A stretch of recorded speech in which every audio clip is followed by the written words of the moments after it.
Hello friends, இன்றைக்கி நம்ம என்ன பார்க்க போகிறோம் அப்படின்னா, எப்படி ஒரு பூ பூக்காத செடி லைக் மல்லிச்செடியோ, ரோசா செடியோ, இல்லை நந்தியாவட்டை, இல்லை நித்தியமல்லி செடி பூ பூக்கிற வெரைட்டிஸ் வந்து பூ பூக்கல அப்படின்னா, இந்த ஒரு லிக்விட் ஃபர்டிலைசர் கொடுத்தீங்க அப்படின்னா கண்டிப்பாக உங்களுக்கு சேஞ்சஸ் இருக்கும். ஸோ இந்த மல்லிச்செடியே பார்த்தீங்கன்னா கொ இப்போ பூக்காமல் இருந்தது. பட் ஆக்சுவலாக வேறு ஒரு லிக்விட் ஃபர்டிலைசர் கொடுத்த பிறகு நல்லாவே பூ பூக்க ஆரம்பிச்சது. மாறி மாறி நம்ம கொடுத்து பார்ப்போம், சேஞ்சஸ் எப்படி இருக்குன்றது உங்களுக்கு தெரியும். ஸோ வாங்க நம்ம வீடியோக்குள்ளே போகலாம். என்ன ஃபர்டிலைசர்ன்றதை நம்ம பார்த்துடலாம். இப்போ உங்களுக்கே தெரிஞ்சிருக்கும் அது என்ன இன்க்ரீடியன்ட் போட்டு நம்ம இந்த ஃபர்டிலைசர் தயாரிக்க போகிறோம் அப்படின்ட்டு.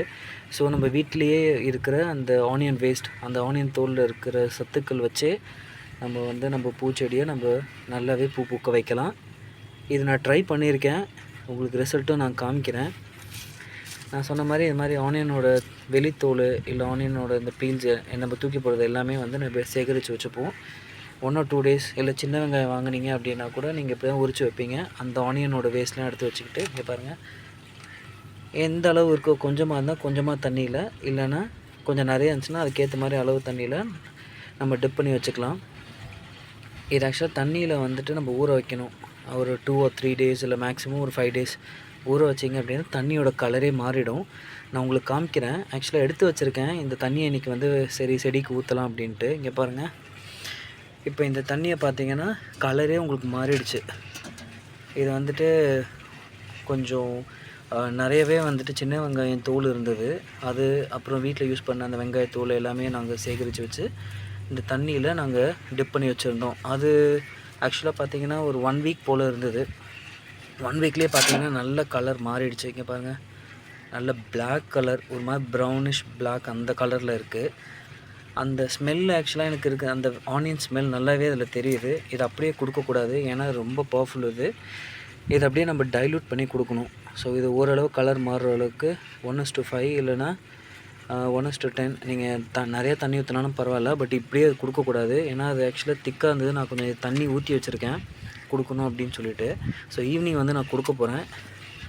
உங்களுக்கு இது காமிக்கலாமேன்னு பார்த்தேன். இது ஆக்சுவலாக தண்ணியில் நீங்கள் டிப் பண்ணி வைக்கணும், இதுதான் ப்ரொசீஜரு. இது தண்ணியில் டிப் பண்ணி உங்களுக்கு வேஸ்ட் கண்டெய்னரில் ஒரு வாரம் அப்படியே விட்டுருங்க. இதோட சாறு எல்லாம் அப்படியே அதில் இறங்கிடும். ஸோ சாரெலாம் இறங்கிடுச்சு அப்படின்னா உங்களுக்கு அதுவே போதுமானது. ஸோ இதெல்லாம் என்ன பெனிஃபிட்ஸ் அப்படின்னா, இது நீங்கள் அரைச்சியும் யூஸ் பண்ணலாம். இந்த மாதிரி வெளித்தோட நீங்கள் அரைச்சியும் யூஸ் பண்ணலாம். நான் அதுவும் ஒரு வீடியோ போட்டிருக்கேன், அதுவும் யூஸ் பண்ணலாம். பட் இப்போ வர வெயில் காலத்தில் லிக்விட் ஃபர்டிலைசராக கொடுத்திங்கன்னா டேரெக்டாக அது வேருக்கு போகும். ஸோ நம்ம பவுடராக கொடுத்தா கொஞ்சம் டீகம்போஸ் ஆகி அதுக்கு போகிறதுக்கு டைம் ஆக சான்சஸ் இருக்குது. பட் இது மாதிரி லிக்விட் ஃபர்டிலைசராக நீங்கள் கொடுத்தீங்க அப்படின்னா கண்டிப்பாக அது வேர்களுக்கு உடனே போகும். அது ஒரு பூஸ்ட் மாதிரி.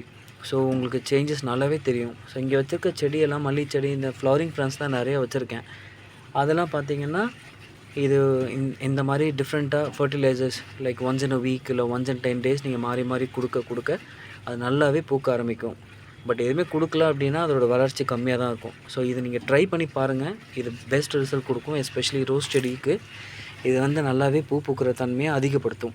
ஸோ ஆனியனில் இருக்க சத்து வேறு லைக் அதோட ஃப்ளவரிங் அந்த தன்மையை ஊக்கப்படுத்தும், நிறைய ஃப்ளவர்ஸ் வர காரணமாக இருக்கும். இதை ட்ரை பண்ணுங்கள். ட்ரை பண்ணிவிட்டு உங்கள் வீட்லேயும் எப்படி ரிசல்ட்ஸ் வந்துச்சுன்னு எனக்கு சொல்லுங்கள். இல்லை ஏதாவது டவுட்ஸ் இருந்தால் எனக்கு கமெண்ட்ஸில் கேளுங்க. ஸோ ஃப்ரெண்ட்ஸ், உங்களோட சப்போர்ட் எனக்கு வேணும். லைக் பண்ணுங்கள், சப்ஸ்கிரைப் பண்ணுங்கள், ஷேர் பண்ணுங்கள். இல்லை எதாவது மாற்றணும் அப்படின்னா உங்களோட ஃபீட்பேக்ஸும் எக்ஸ்பெக்ட் பண்ணுறேன். So thank you friends.